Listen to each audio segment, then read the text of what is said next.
you go back to His haircut was different. His haircut, unless his got his hair bleached. But his face too. Like maybe it was stage makeup. Good morning. Really angular. His face did not look like his face. Good morning. Yeah. I told us, I know you won't understand this because they just sent me in for but just prepare yourself for whenever the show ends. Every club, your face, I think like, oh, it was so enjoyed so much. And then you'll catch another setting and every person will be super toxic and talk about this, that, and the other. Everybody hates each other. So just prepare yourself. Because you're about to get two faces of almost everybody in the show. Win or lose. Mostly lose. And so but they do the same thing for you. So her former club won last night. So for their third year in a row. Wait, who did? Isabella's former club. She did.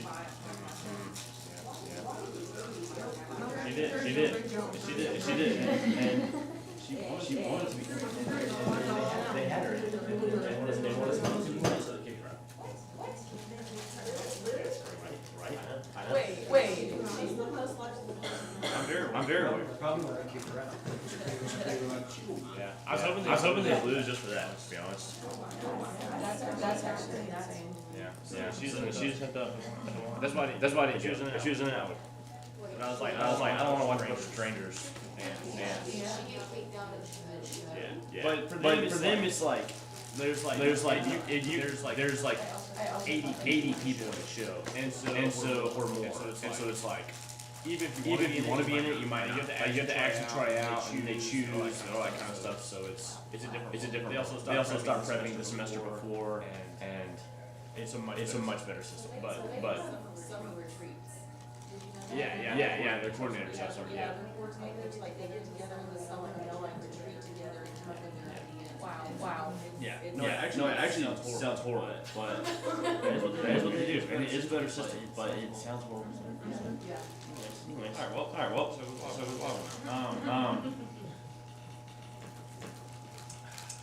Maybe the Lord working in mysterious ways, but we're talking about love this morning. So maybe it'll be necessary after the divisive times we've been.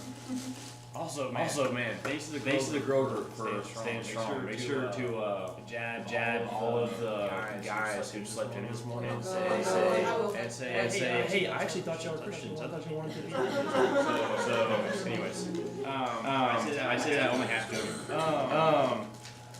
Anyways, this morning we're going to talk about 1 Corinthians chapter 13. So you're going to turn your Bibles here. On the screen.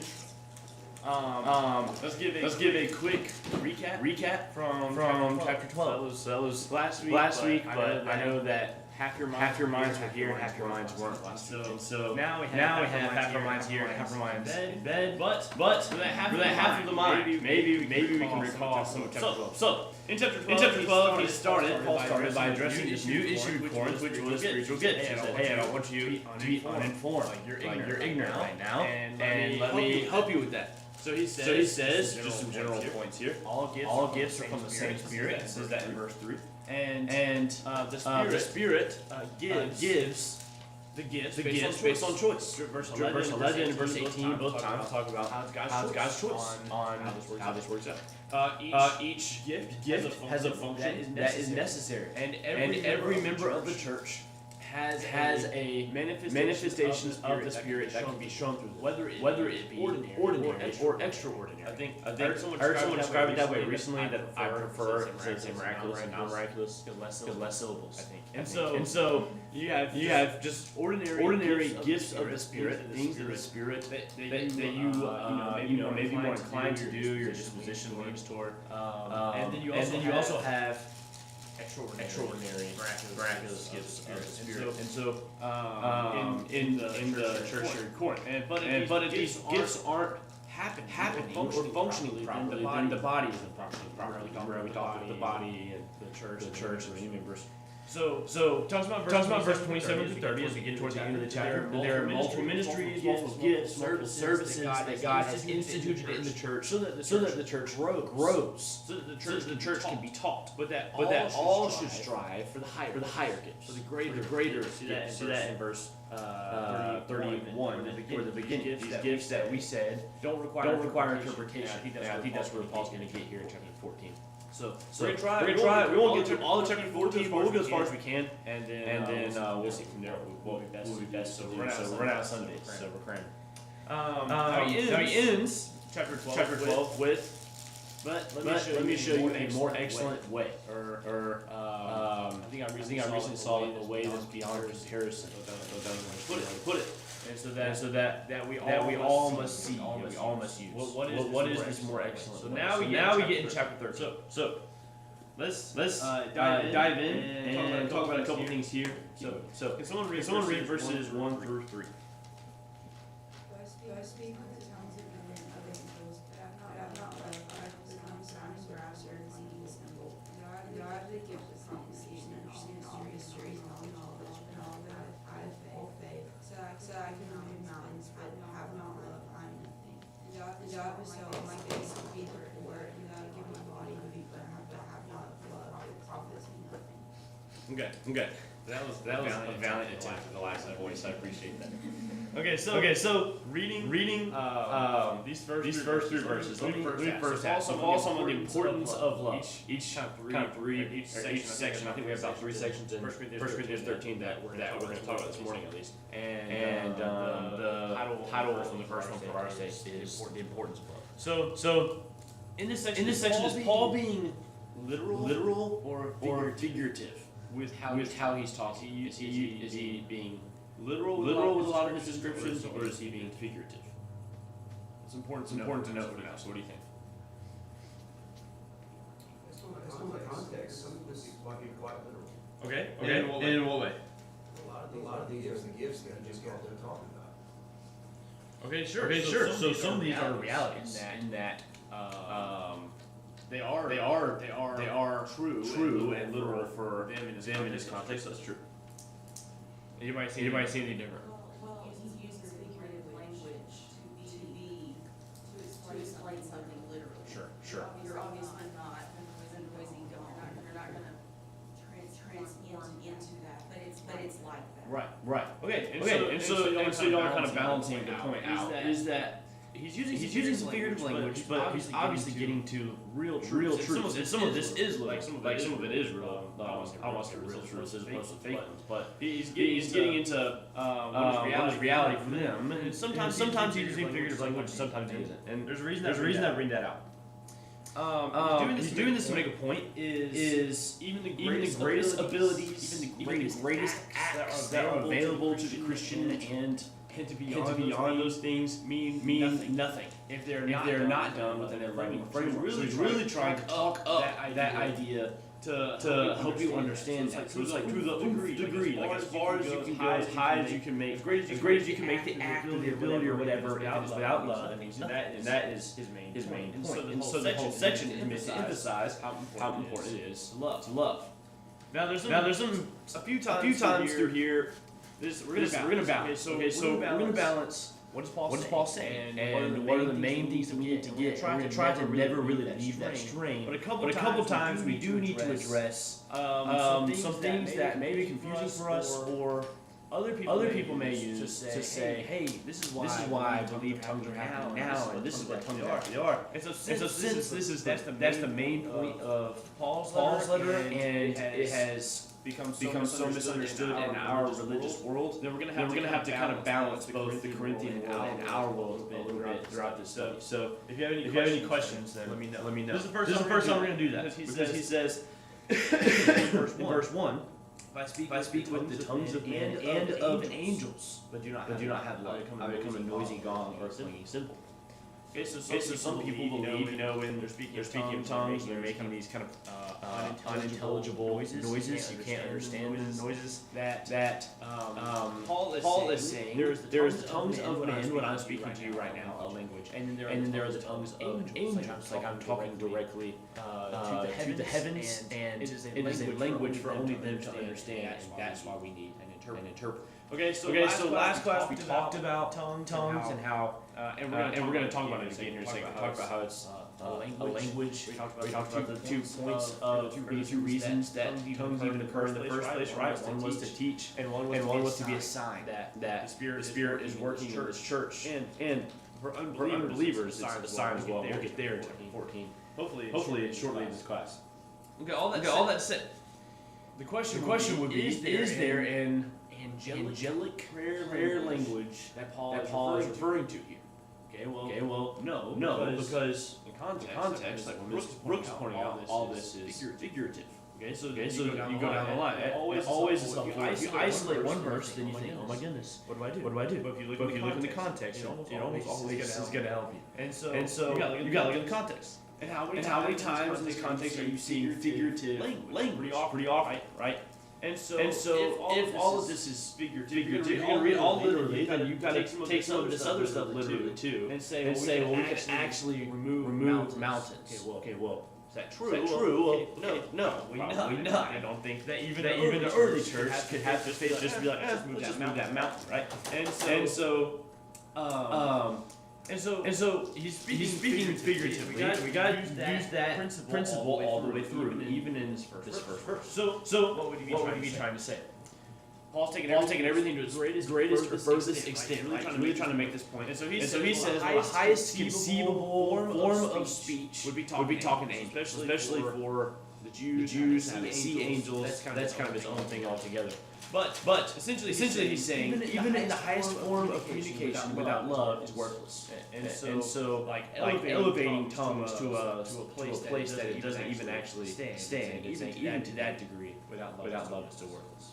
So then he goes through the rest of these, and we're not going to talk a lot about these, but he continues by saying, I got the gift of prophecy, and I know all mysteries, and I have all knowledge, and if I have all faith, so as to remove mountains, but do not have love, I'm nothing. We're going to see here shortly that this isn't the case, and these are all hypotheticals. They're all in the grammar, you can see that it's all kind of like a hypothetical scenario here. It's like he's talking figuratively. That's something for helpful for us, I guess. But we're gonna see here shortly that he only has these things in part.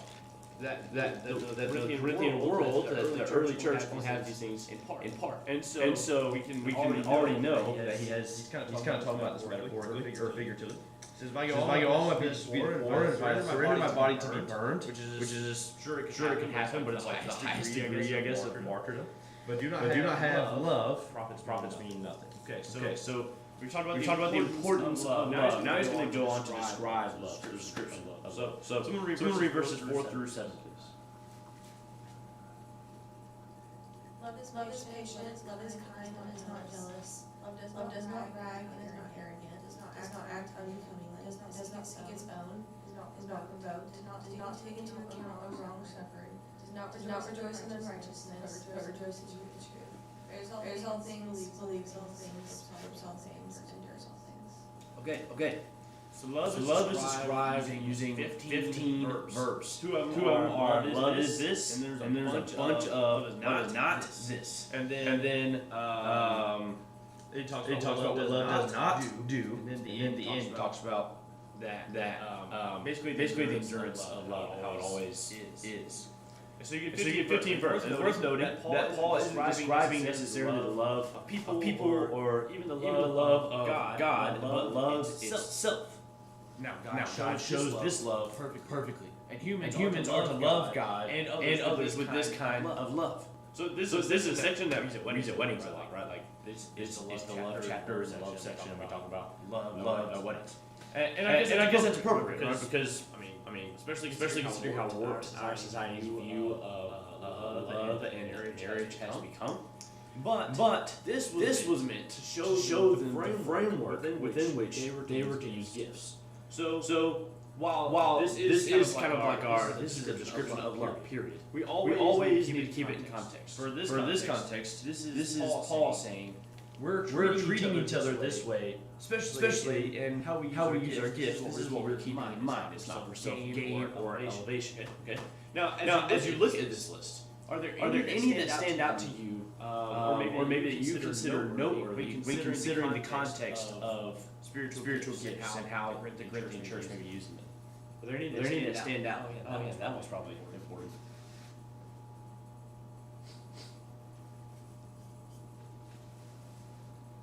It's not provoked. You know, where it says, it does not seek its own, is not provoked, not taken into account, is not suffered. Our job is to be unoffendable with each other. And it takes a lot. It takes a lot to be that. Yeah, that's a good point. A very practical one of we are in a body with other humans, and so disagreements occur, and we get offended, and so this is a practical for those of you who, I mean, you experience it in college, but when you get out of college, like you're stuck to fall. And so when you get out of college, it's a lot easier when you get offended to be like, you know what, it's not going to go here anymore. We'll do something else. That's not how the body works. That's how pretty much any job that you have, any club you want to do, anything else you do. That's not how the church works. And so, how are you going to show this kind of love even in moments like that when you leave here? That's an important theme to keep in mind, that the church isn't just a country club or something that you can make your way and the dip is not going your way.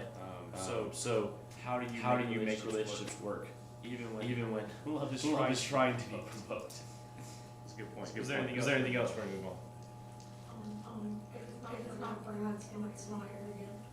Right. Okay. So we see Corinth using these gifts and placing some above the other, which I would imagine results in placing people above other people, which is kind of some stuff we're seeing in chapters 1 and 2 already, and maybe into chapter 3, and so it would make sense that is occurring. And so Paul is saying, hey, look, we're not using spiritual gifts for elevating self or for selfish or arrogant reasons. We're using them for reasons that are spiritual. And so he's going to talk a lot more about that here in a second, what these reasons look like. Sorry, I forgot to press the button. This is all I had up there anyway. Alright, let's get into verses 8 through 13. Oh, get those. Alright. Let's get into 8 through 13. This is where we get into interesting stuff. Well, all of it's been interesting, don't get me wrong. But this stuff, this is a little bit, and then we'll move on to chapter 14. So someone read it for me, please. Love never fails, or if there are gifts of prophecy, they will be done away. There are tongues, they will cease. There's knowledge, it will be done away. We know in part, and prophesy in part. Perfect comes, partial will be done away. When I was a child, I used to speak like a child, think like a child, reason like a child. When I became a man, I did away with childish things. For now we see nearer dimly, but then face to face. Now I know in part. Then I will know fully, just as I also have been fully known. But now, faith, hope, love abides, these three. The greatest of these is love. Things are. Okay, so we're talking about the eternal nature of love in section verses 8 through 13. And Paul starts in verse 8 by listing three extraordinary spiritual gifts. What is it? Prophecy, tongues, and knowledge. Now, maybe there's no specific reason he mentions these, but it's noteworthy, and I think maybe this shows that there is a reason that he says prophecy, the one that is, I think seems to be the higher gift, the one that is interpretation. Paul's really about to talk about that in chapter 14. And then tongues and knowledge, kind of their two favorite, the Corinthian favorites here. He lists prophecy, tongues, and knowledge.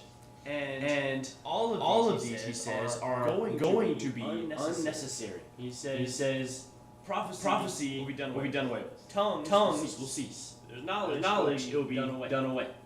For we know in part, prophesy in part. And so that was what I was referring to earlier when I said, well, we know that some of this is figurative because we don't know all things or everything, and we're not. I forgot what the other one was in verses 1 through 3. There's a number of those like this, all things or whatever. And Paul says, well, we actually know this in part, and we only understand in part. And so Paul's trying to contrast these two things. contrasting what is in part and what is whole or complete or mature or perfect. And he says And he says that the knowledge and prophecy are partial.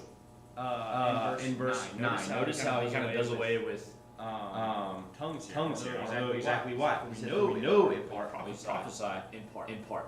Both of these are partial. I think what he means by partial, I think what he means is maybe like temporal in nature, referring to like it's how it's going to be used over time, I guess.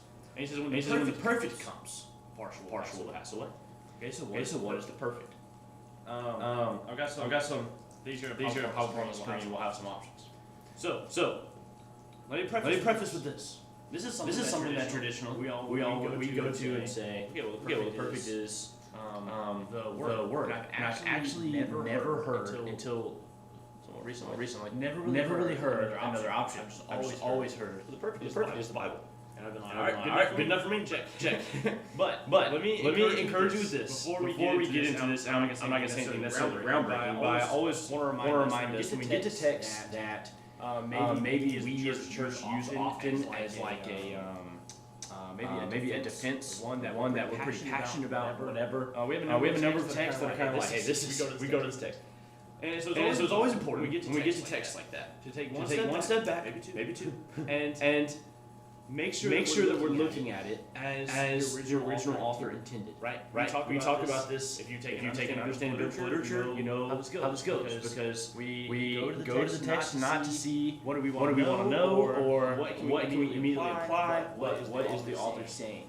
And we never want to come to the text as possible with seeing it through bias or anything like that. We just want to see what does the text say. Because if the text alone is our standard of what it is, then we need to determine what is God truly saying in this text through Paul. Now that aside, okay, and that's stuff you probably already know. I just want to remind you. That aside, what are some ways that the perfect could be understood? Now note, and you probably already know this, but the word perfect can mean like flawless, but it can also mean complete or mature. Okay, so a lot of times in the Bible, he's kind of referring to something being complete or mature, and not necessarily flawless. Though sometimes that's the case. So what are our options? All right, let's go with the most traditional one first. The New Testament canon. And what I mean by canon, if you're not familiar with that word, it's kind of just all of the books of the New Testament put into one big canon.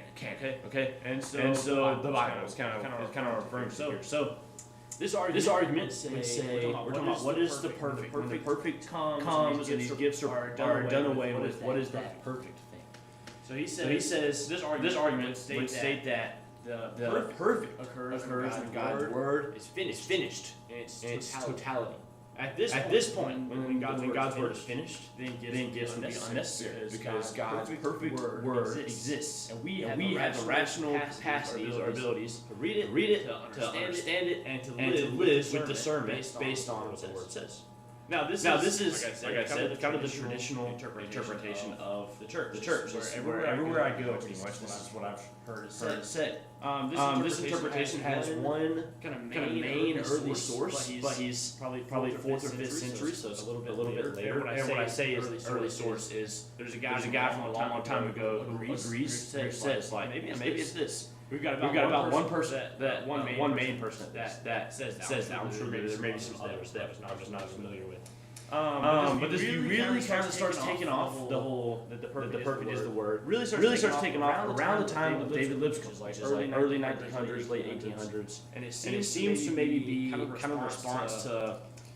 I don't know how familiar y'all are with like the revivals that happened a long time ago, but there were some Pentecostal revivals and people were going crazy and they were doing crazy stuff and being crazy people. And so I think that was kind of a response to that. It's like, I don't know what y'all are doing, but these are not happening anymore. Especially if y'all are doing it. And so that seems to be how this occurs. Okay, so it could be the New Testament canon.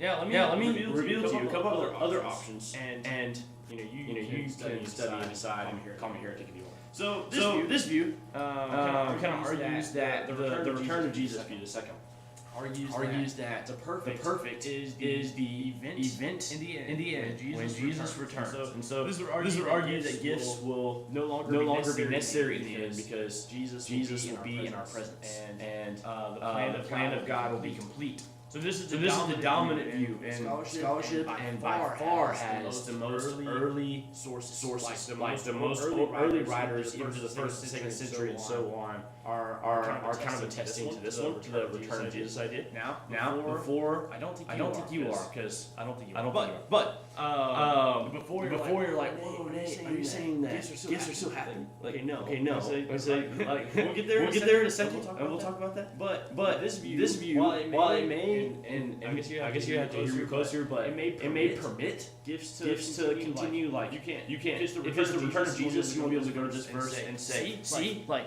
And so gifts are done. You will be able to do that with this verse. It may permit that. That doesn't mean it's still happening. And we'll talk about that in a second. But we're just trying to figure out what is Paul saying. And so this could be it. And we could also still say gifts aren't happening because there are other places in the Bible to talk about. Now, one other option that I think is really interesting is that we're talking about the maturity of the church. So this interpretation claims that since the church is only in need of gifts because of its youth, its immaturity, and so God is. I don't remember if I described it in class recently. I kind of described it as like when you first plant on a yard or gardeners. I've planted like two plants every. And one of them are dying. But when you first plant, you gotta water a lot. Maybe you get some of that plant feeder stuff, and you spray it on. I've never done that. It's too scared. But anyways, you really take care of it, and then eventually it kind of handles itself. Like rain comes, whatever. It kind of waters itself, or maybe you use water once a week. But at the start to really take care of it. Okay, well, God seems to be doing that with the church, where He is really hands-on, making sure that things are being established correctly, that right teachings are occurring, that people are able to discern right from wrong, and that they are producing love amongst themselves. Ideally. And so this interpretation would say, hey, gifts are only really necessary because the church is so young. God is taking a very hands-on approach here. But that would no longer be necessary when the maturity, which remember that can actually be kind of a definition of the word perfect, complete, or mature. When the maturity of the church comes.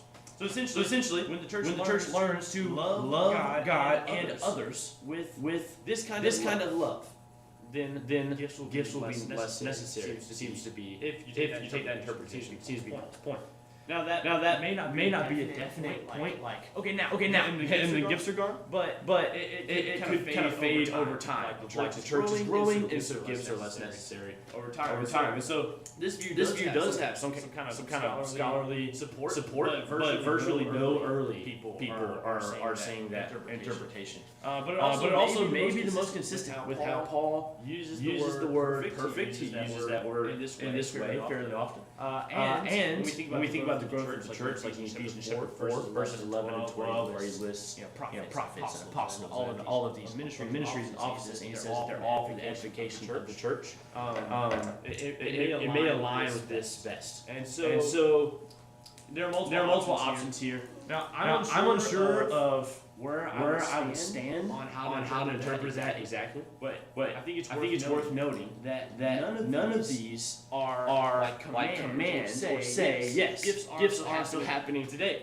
In fact, even if you study and you reach an interpretation that differs from our traditional interpretation, you can still make other arguments, arguably better ones, about the cessation or the stopping of gifts, like the apostles had to lay their hands on the people. And there would be a lack of need today because we have understanding, right? And there's virtually no early church writings about gifts, which you would think, we talked about this before, you would think if gifts were happening, then guys would be writing that down like crazy. This happened today, and oh my word. And there's just kind of nothing. So there's a lot of arguments we can make about that we don't have to go to the text, but I know it has to be the word. We have to prove. So you never want to go to the text with that kind of mindset. And so anyways, I know we spent a long time on that, but that's a verse that we kind of talk about often. So I thought it may be useful. Okay.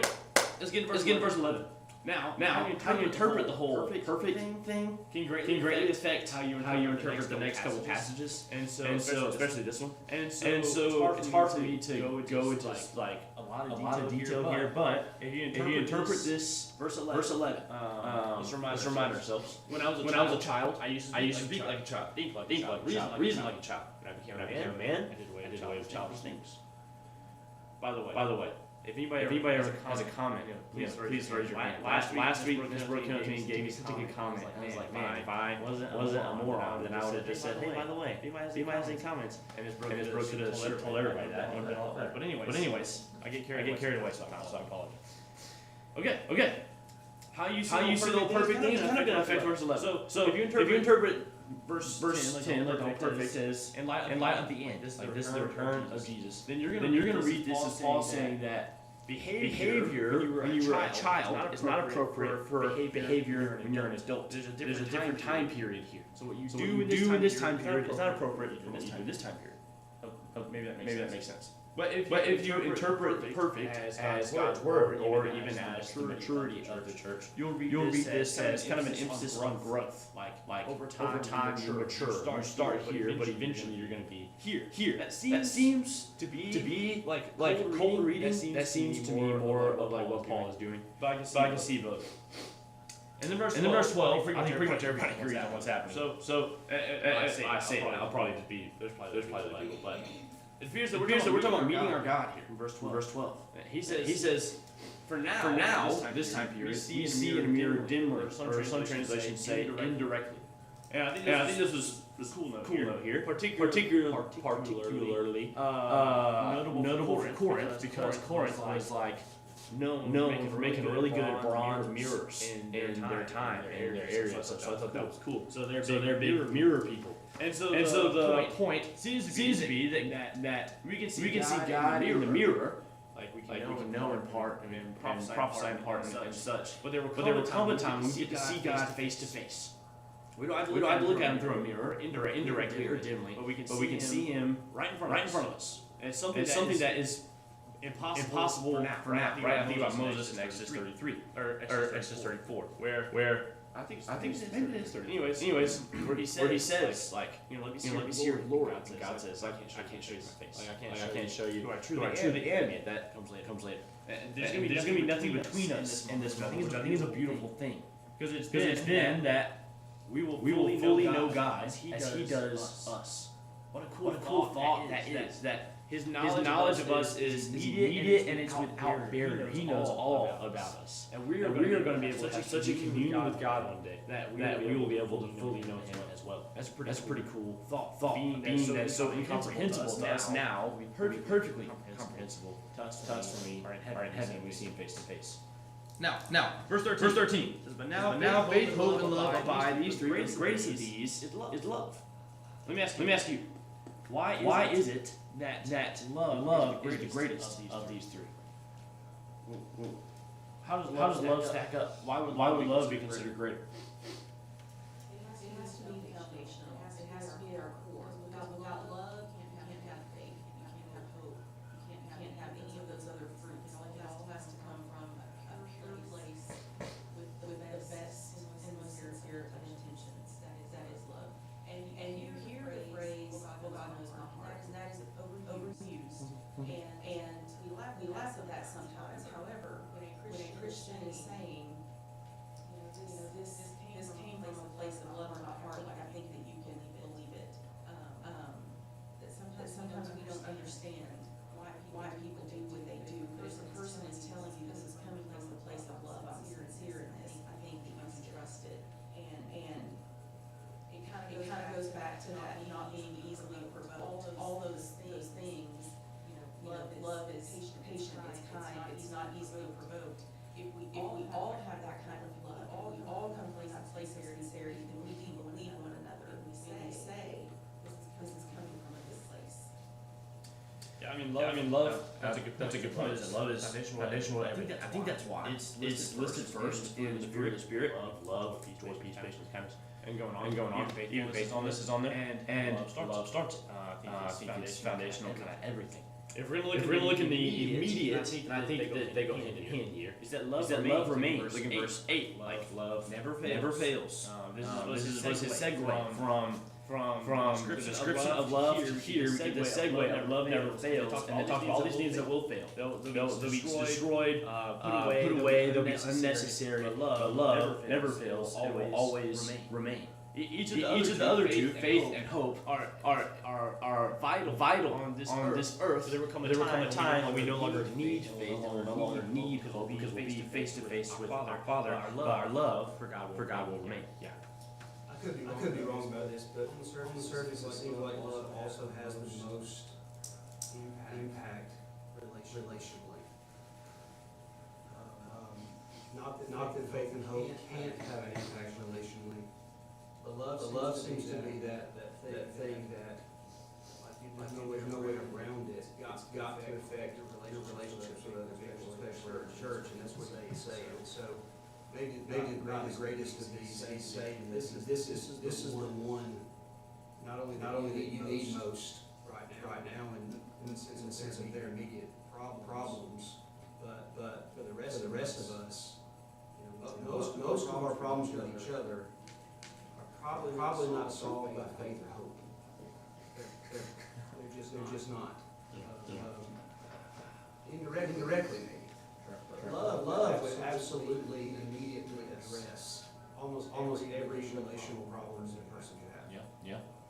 Yeah, I mean, I think of all of these texts that talk about or describe. I think about 1 John 4:7 through 21, which is like we talk about all the time, which is you have to love your brother, and you obviously don't know God because God is love. So if you know God, you're gonna love one another. And he talks about what that looks like, and we can obviously see in multiple places in the Bible that love should kind of be the foundation of both of these, of faith and hope. It seems that you first come to conviction, recognition of who this is, and you may grow in love, but you may start there.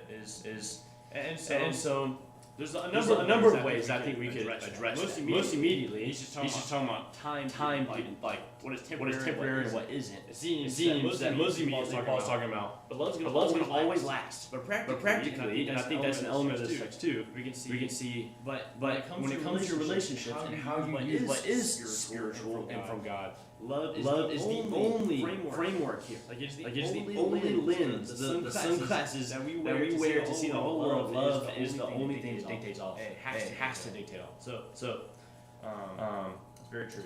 It's a good discussion. I'm sitting again. All right, let's get into chapter 14. We'll just go as far as we can before time runs out. So let's do chapter 14 verses 1 through 5.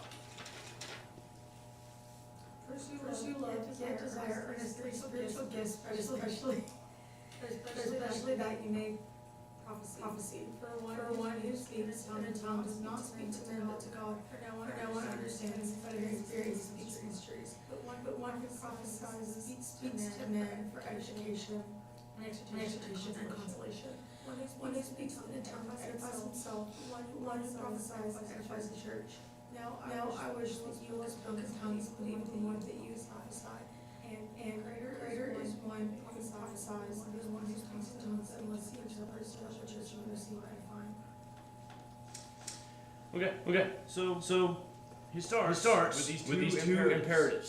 Do this. Pursue love, and desire earnestly spiritual gifts, especially you may prophesy. So he gives us two imperatives. I think it segues, kind of sandwiches. Remember in chapter 12, verse 31, in the beginning of it, he says, earnestly or eagerly desire the higher or greater gifts. And then in chapter 12, verse 31, in the second half, he says, then I'm going to show you a more excellent way, and that way is love. And so it kind of segues the whole thought, connects it all. Pursue love, chapter 13. And earnestly, or eagerly strive after the higher gifts. And at the beginning of verse 31.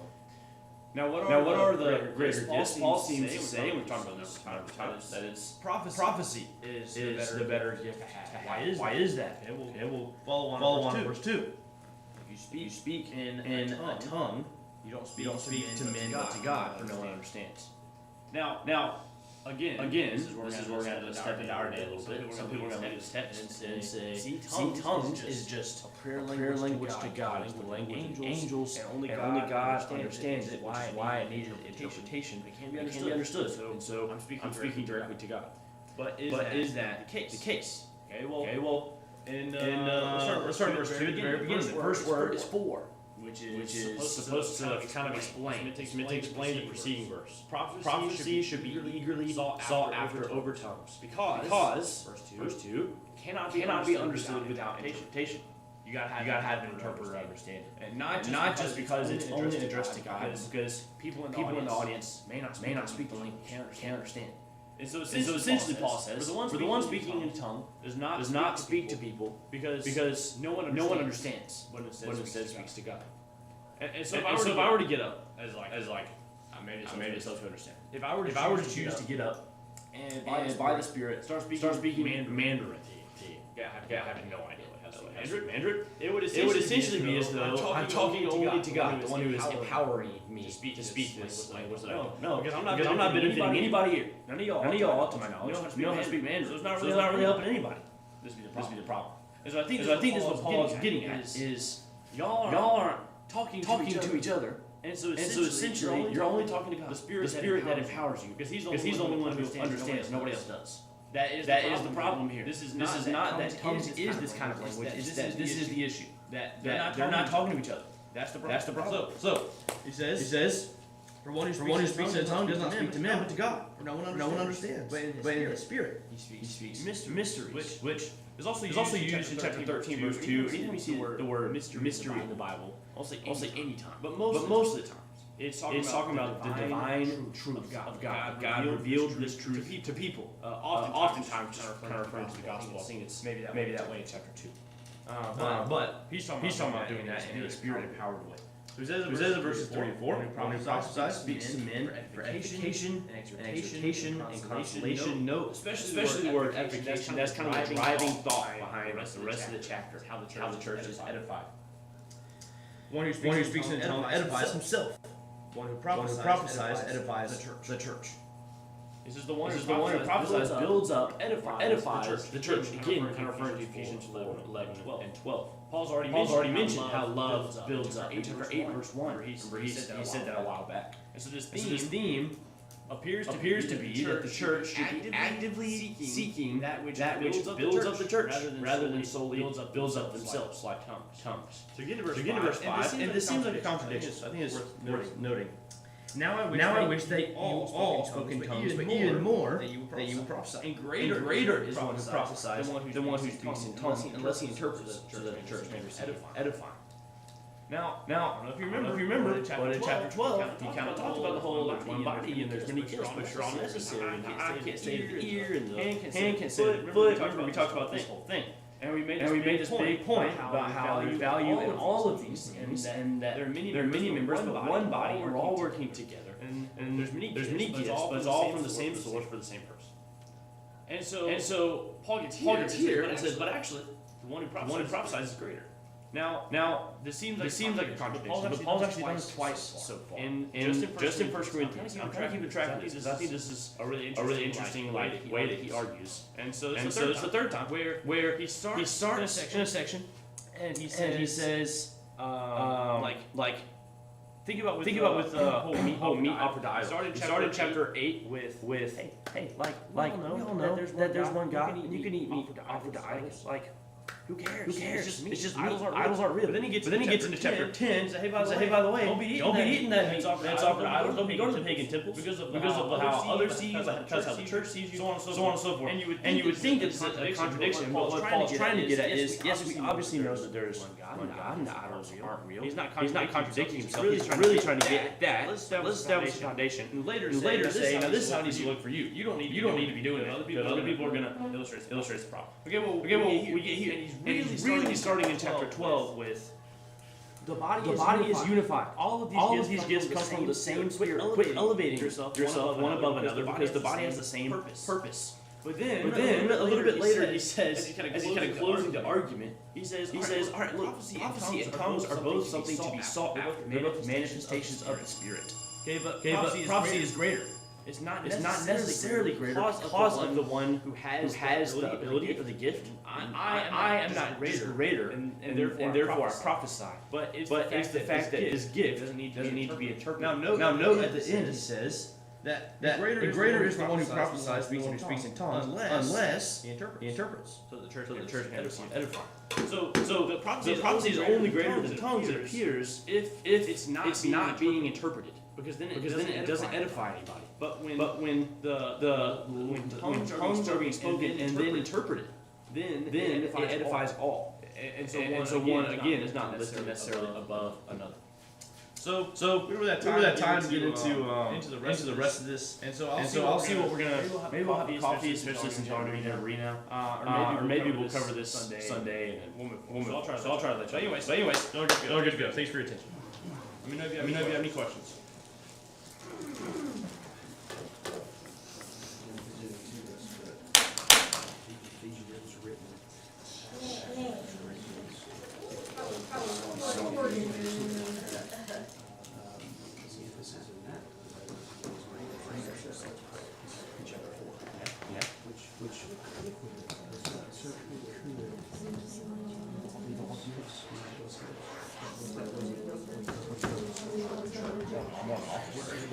Also, the focus is still on the maturity. The focus is still on reaching every other dream is extremely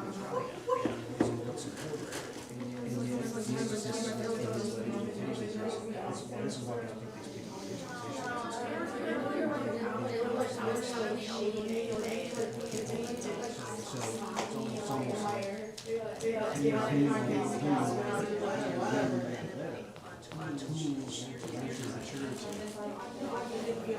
might be more of this I think the same is true. Now it's not that obviously is the tool for maturity. If that wasn't the case, people aren't looking at scripture in any kind of way. Right. So what tools do they have? Yeah, that is kind of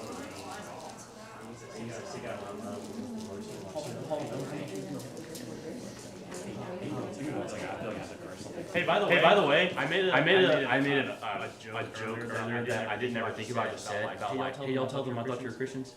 Probably don't actually do that, especially after studying 1 Corinthians 13. By the way, that would not be loving. And so you can be like, I see the music this morning. That's totally fine. Probably don't make fun. That would not be received.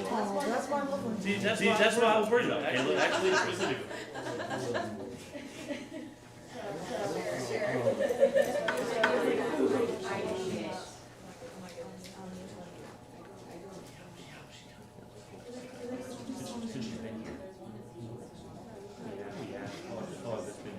I know them.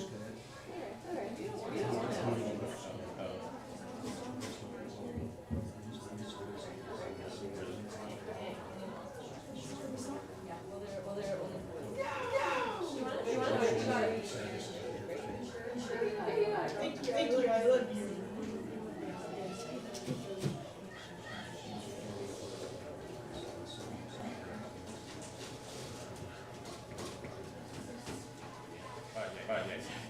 I think that one should be, that probably will not be receiving.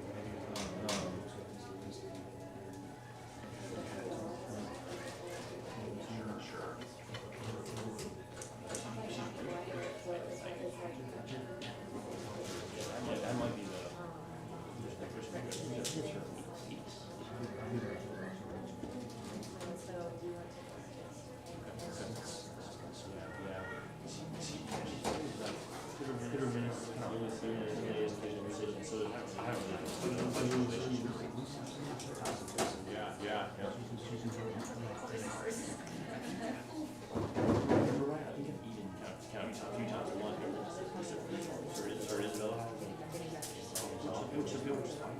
so